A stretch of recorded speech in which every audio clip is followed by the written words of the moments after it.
इस वक्त मैं सेंटोरस मॉल के सामने खड़ी हुई हूँ, जिसको अब बताया गया है सीडीए की जानिब से सील कर दिया गया है।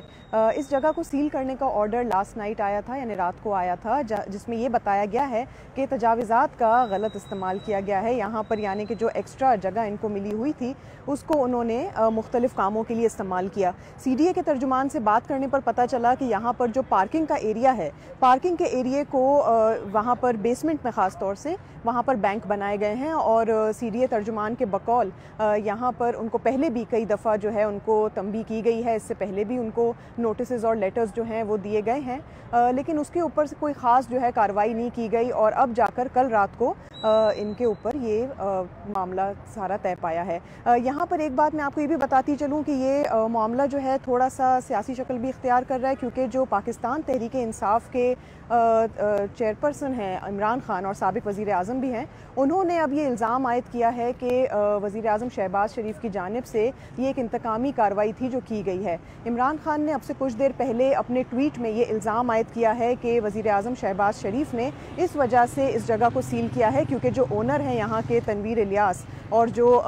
पाकिस्तान के ज़ेर इंतज़ाम कश्मीर के वज़ीर आज़म भी हैं, उनकी और उनके दरमियान जो झड़प हुई है, शहबाज शरीफ और तनवीर इलियास के दरमियान जो झड़प हुई है, उसके नतीजे में इमरान खान ने ये इल्ज़ाम लगाया है कि इस जगह को सील कर दिया गया है। थोड़ा सा मैं आपको अगर इस मामले का बैकग्राउंड दे दूँ, जिस बात की जो है तरफ इमरान खान साहब ने भी इशारा किया है, वो ये है कि वो ये कह रहे हैं कि यहाँ पर जितने भी मतलब जो एक दिन पहले वज़ीर आज़म शहबाज शरीफ कश्मीर के मंगला के गए थे हाइड्रो पावर प्लांट की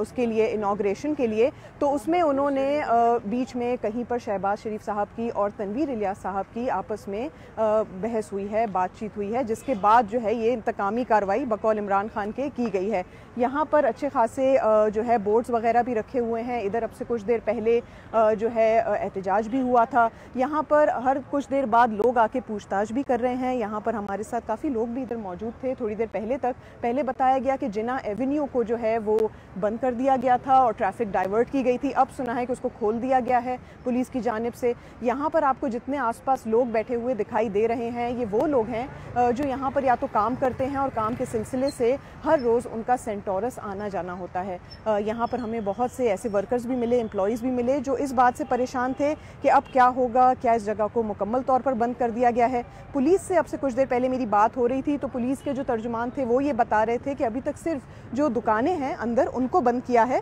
जो रेजिडेंशियल एरिया है यानी जो ऊपर आप देख रहे हैं जो रेजिडेंशियल अपार्टमेंट्स हैं उनको बंद नहीं किया गया है और उन लोगों के लिए मुख्तलिफ जो रास्ता है दूसरा यानी जो डाइवर्जन है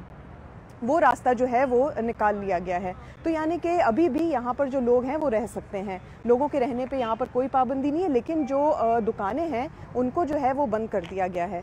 यहाँ पर दूसरी बात मैं आपको ये भी बताती चलूँ कि लोग यहाँ पर आकर ज़्यादातर ये कर रहे हैं कि पूछ रहे हैं कि उनकी ये जो दुकानें हैं या जितनी भी जगह हैं क्या ये बंद रहेंगी या नहीं। एहतजाज के हवाले से यहाँ पर बोर्ड्स भी अभी तक रखे हुए हैं। पुलिस की भी नफरी आपने देखी कि यहाँ पर मौजूद है। अब तक कोई इस तरह का वाक़या नहीं हुआ है जिसकी वजह से पुलिस को बहुत ज़्यादा कोई यहाँ पर सख्त कोई कार्रवाई करनी पड़ी हो, लेकिन ये बताया जा रहा है कि लोग यहाँ पर हैं और गाड़ियाँ वगैरह भी यहाँ पर जमा हो रही हैं। उस तरफ भी हमारे काफ़ी जो है वो लोग वगैरह इधर खड़े हुए हैं। मुझे बताया गया कि ये एम्प्लॉयज़ हैं जो यहाँ पर आते हैं।